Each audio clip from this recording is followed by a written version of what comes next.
Train trips fascinate me. How about you? If the answer is yes, then this story, which I have chosen to call The Man Who Hated Scenes, might well appeal to you. Indeed, for some of you listening, even the notion of making a long train journey across the United States will conjure up a world of limitless possibilities. The world seems yours for the asking. Right from that first whistle blow, right from the first shudder as the giant locomotive grips the tracks and pulls its human cargo away from the commonplace and the familiar towards the romantic and the unknown. Others of you, of course, might prefer to regard such a journey as simply a respite, a period of temporary seclusion, a chance to simply sit and think. My own inclinations vary, and I suspect come somewhere in between. In any event, be it in the diner of a train speeding across the states or in the kitchen of my own home, I have always considered conversation at breakfast as something of a chore. And so it was, as I watched the little man coming towards me, my feelings were a mixture of resentment and dismay. His voice proved as tentative and deferential as his general demeanor. You won't mind if I share your table? The fact that the rest of the diner was still completely empty and the stranger seemed perfectly prepared for me to refuse ultimately made no difference to my polite reply. Will you? Oh, no, please do. I'd be glad for the company. Oh, many thanks. Insomnia. Don't you know? I've been a martyr to it all my life. Oh, I'm sorry about that. But still, it's nice to know I'm not going to be the only one coming in for breakfast this early. Oh? Yes, when I came in a few minutes ago, the dining car attendant looked as though he'd just got out of his pajamas and could certainly see no reason why I wasn't still in mine. That he wasn't angry, was he? Well, let's just say not your usual service with a smile. I see. You must forgive my asking. It's just that I could perfectly well come back later if it were more convenient for them. Well, there's no point in making a scene, is there? I do so hate scenes. He glanced nervously away as the same sleepy waiter approached us from the service area. He gave his order in an apologetic, hardly audible voice.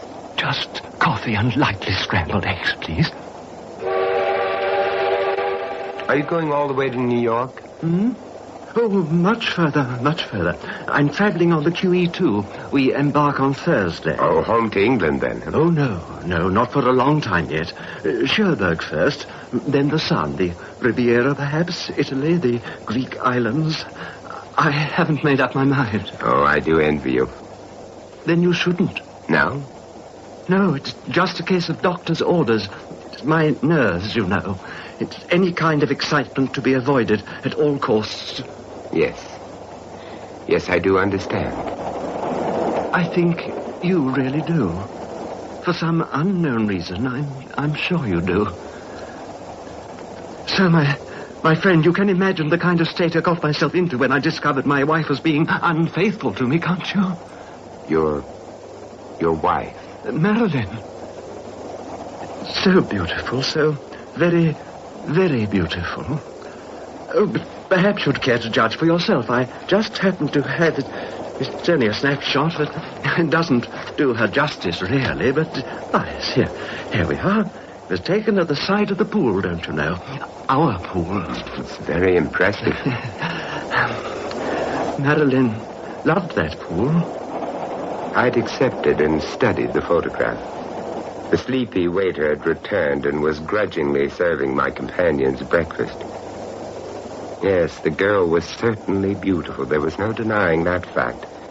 Even though the photographer had caught her just on the point of emerging from the pool, her charms were not only obvious, but a trifle too obvious. The high diving board framed her head. It reminded me somewhat disconcertingly of a gallows. I ordered scrambled eggs, didn't I? What? Yes, I'm sure you did, but they've brought you fried. So bad for the digestion, don't you know? Oh, well, these things are sent to try us. Oh, nothing of the kind. I'll ring for the serve. No, please don't. I do so hate scenes, you see. Please. Well, just as you wish. Thank you. I suppose it's fortunate for me I've never been short of money. It really is a wonderful insulator, old man. It protects me from all kinds of anxieties the average man can't avoid. It's probably why I've never objected when I've been overcharged or anything like that. Far easier to pay up. Remain calm. You were telling me about your wife. Marilyn. Oh, yes. Beautiful. So beautiful. The most beautiful creature I've ever seen, or I'm ever likely to see. I thought so right from the very beginning. Where was that? It was at a resort in Florida. She was a swimmer before our marriage, almost made the Olympic team. Did she really? Yes, really. Anyway, she was doing some exhibition dives from the high board into the hotel pool. She was wearing a white bathing suit. I remember seeing her poised high above me. She seemed a positive goddess incarnate. Diana turned mermaid instead of huntress. Does that sound fanciful? No, not at all. I didn't think it would. Do you? I never thought I was in with much of a chance, though. She was a good 20 years younger and always in the company of half a dozen bronzed Apollos. But, well, we just seemed to hit it off right from the start. The difference in age didn't seem to matter. A case of mind over matter. I suppose you could put it like that. In any event, within a month, Marilyn and I became husband and wife and were off on our honeymoon. We were so very happy. And afterwards you returned home? Home? It's a big Spanish type of place just outside Santa Barbara. A truly beautiful spot. I don't think I ever wanted to leave that house ever again. It gave me the seclusion and peace my nerves required. I had everything I ever wanted. And, Marilyn? Oh, for a long time she loved the place, too. We'd splash about in our pool every day, and often I'd just lie in the sun and watch her diving. And sometimes... Yes? Sometimes we'd send the servants away for the day, and, if you'll pardon the expression, we'd swim in the nude. Well, it was genuinely idyllic, my friend. In an age when all the graciousness seems to have gone out of life.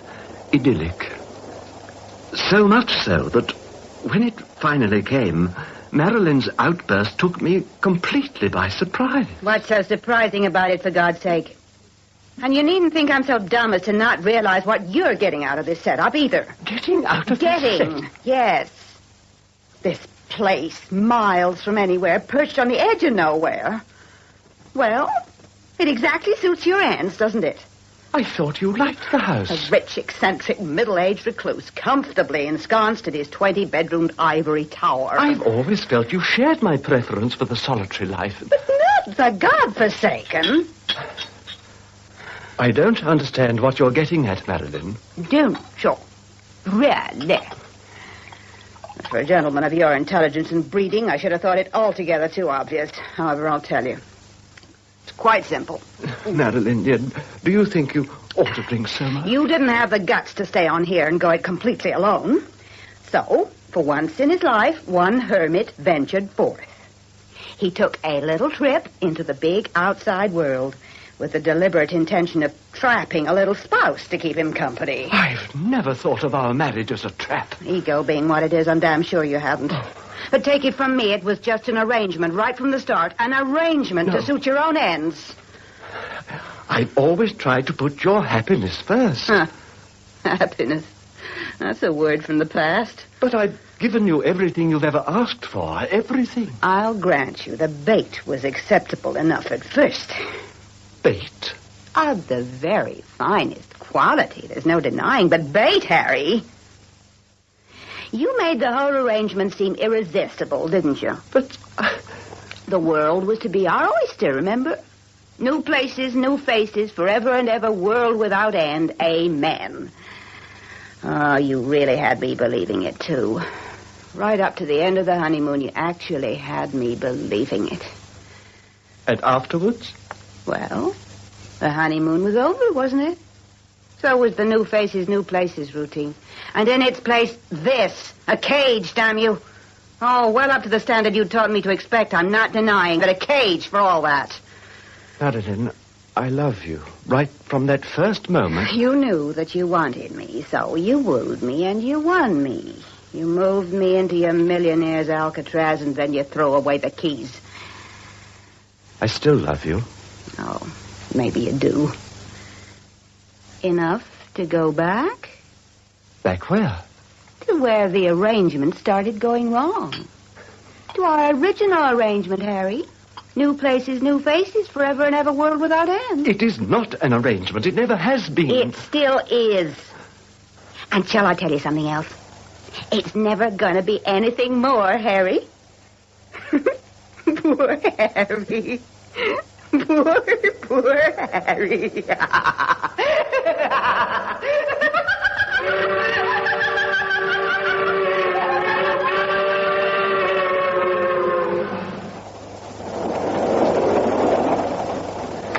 Have some more coffee? Oh, thank you. So, she got her own way, then? New places, new faces.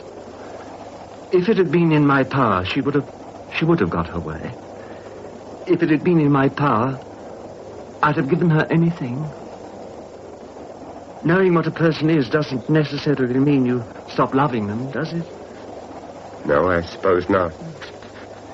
So, you left the house? Hmm? Oh, no.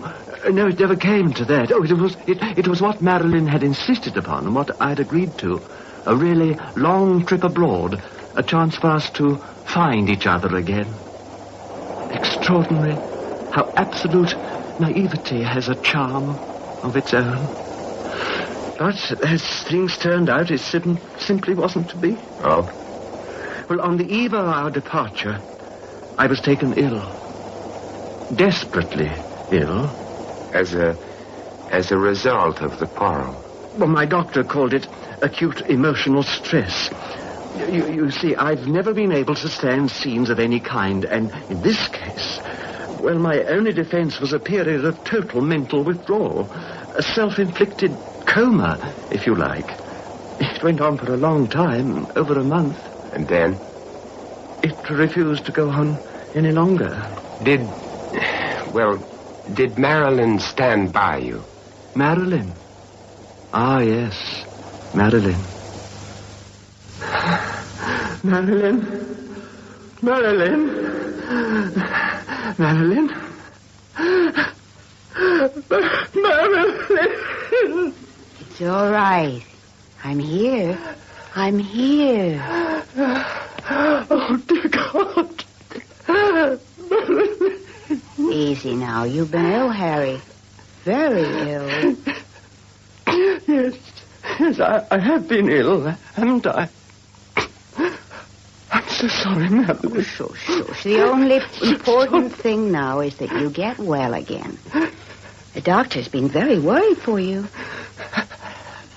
And you? Did you worry for me too, Marilyn? Oh, yes. I worried. Oh, thank you. Thank you for worrying. Oh, shh. No, you were quite right. I've been selfish and thoughtless, thinking only of myself. But I'll make it up to you. You'll see, I'll make it all up to you. Of course you will. By simply getting well again. Yes, that's it. Well again. Yes, and then we'll make that long trip together, eh? Just the two of us, just as we've planned to do. No. Pardon? There's not going to be any trip, Harry. Not just yet. Not for a long, long time. But I thought that was what you wanted. It was. Well? And then you became sick. And I realized I wanted something else much more. I wanted you to get well again. So that we could always be together. Together here, Harry. I wanted this place for just the two of us. I wanted to look after you and care for you here in our own home, Harry. And I decided that the most important thing in the world for me was to make it into a real home. Not some kind of show place. What? Not some kind of domestic hotel either, where everything gets done for you at the press of a button. I'm not sure I understand what... It's perfectly simple. I got rid of the servants, Henry. The servants? We never really needed them. Don't you see? It was they that came between us, Harry. Our only real happiness came when we were allowed to be alone together. But how are we going to manage with that? Easily. I've already arranged it all, and it's working wonderfully. A woman comes up from town every morning to take care of the heavy work. I can get anything we need by making a phone call and having it delivered. Well, what more do we need? What more can we ask, huh? Nothing, my love. Nothing. Just the two of us. Just the two of you. And tell me, did it work out like that? No. No, not quite like that. Well, how?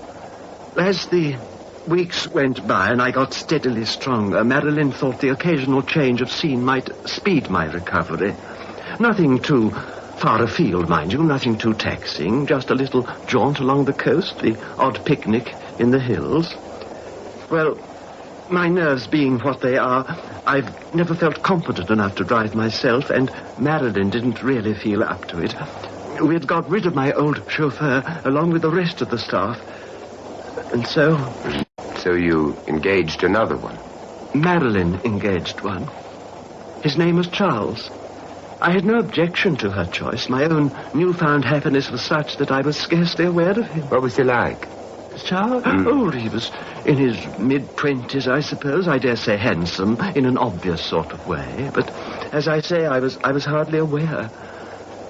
Not until that night. The night when... Oh, my God. Dear God. Dear God. That night is still with me. I woke up with a start from a very deep sleep. Madeline had taken care to give me my usual quota of sleeping pills, but for some reason on this particular night, they hadn't done the trick. Perhaps it was meant. Well, for several minutes I just lay there, perspiring heavily, getting my bearings, aware only of the ticking of the clock. Then I called out for Madeline.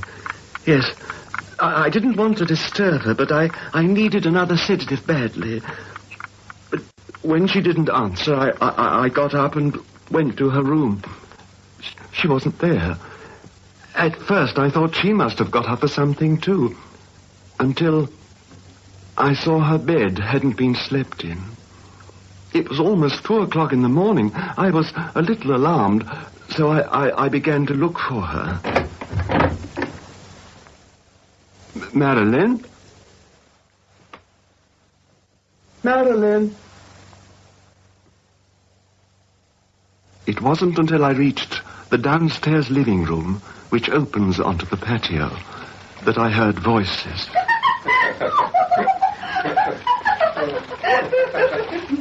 I opened the patio doors.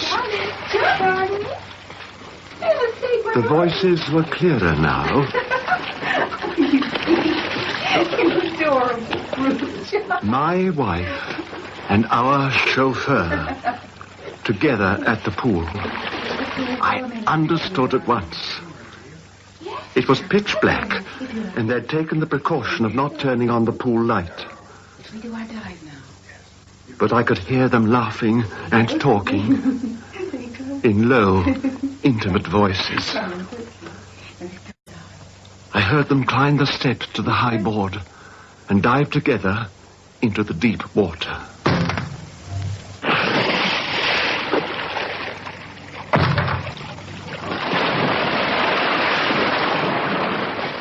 I stood there, heartsick.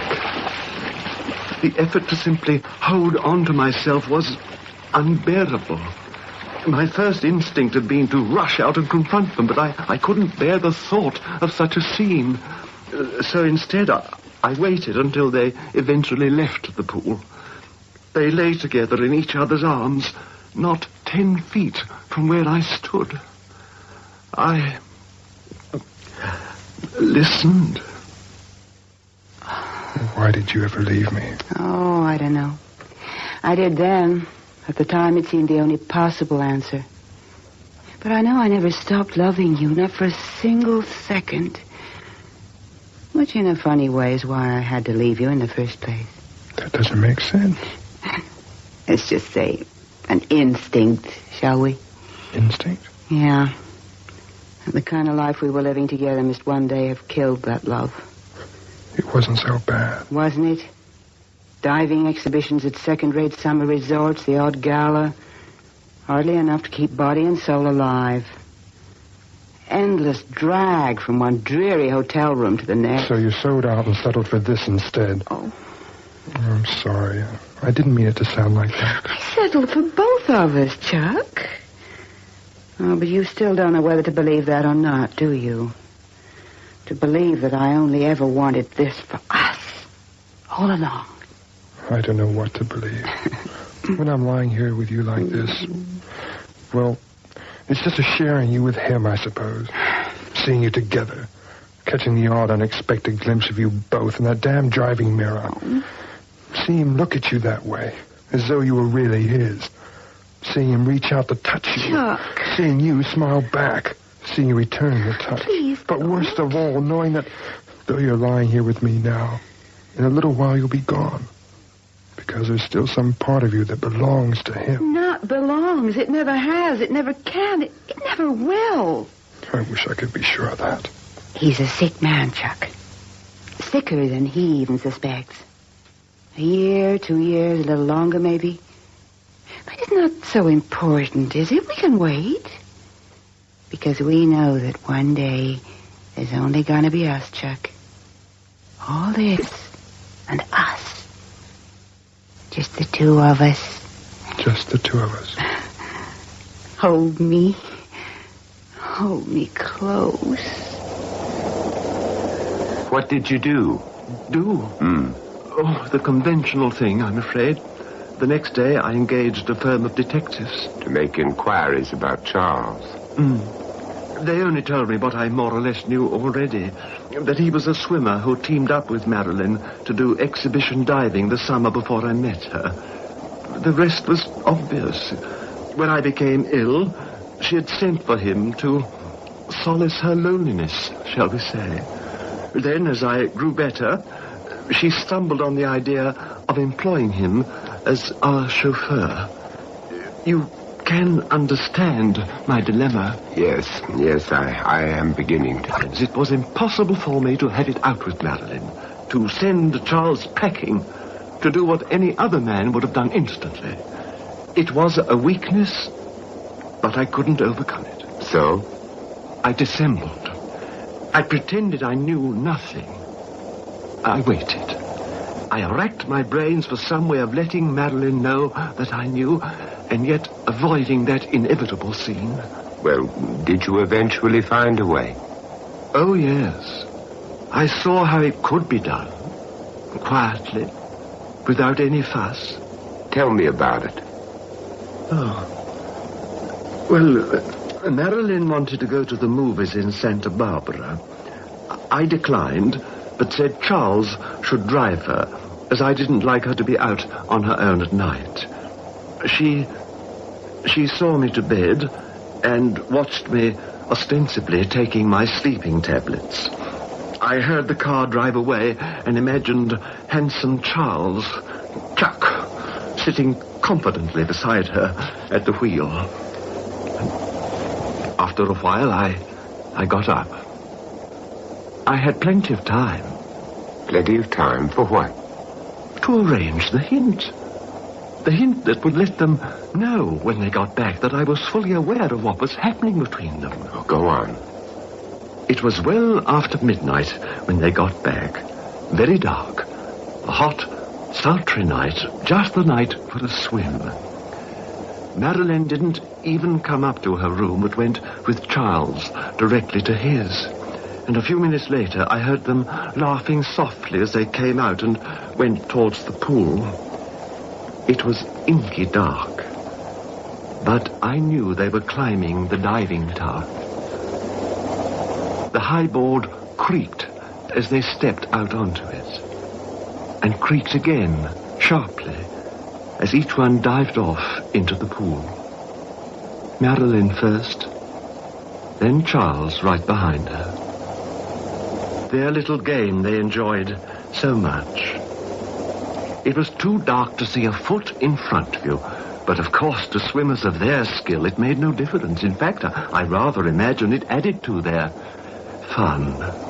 And your hint, did it work? I mean, did it break up the affair? Oh, yes. It broke up all right. The affair ended that very night. A truly effective hint when I finally thought of it. You see, my friend, that evening, as soon as they had left the house, I opened each of the 4 valves and drained all the water out of the swimming pool.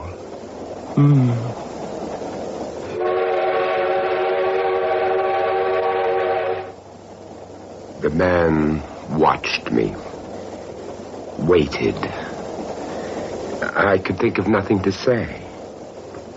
After what seemed an eternity of silence between us, the train entered a tunnel. It was like the fall of a curtain.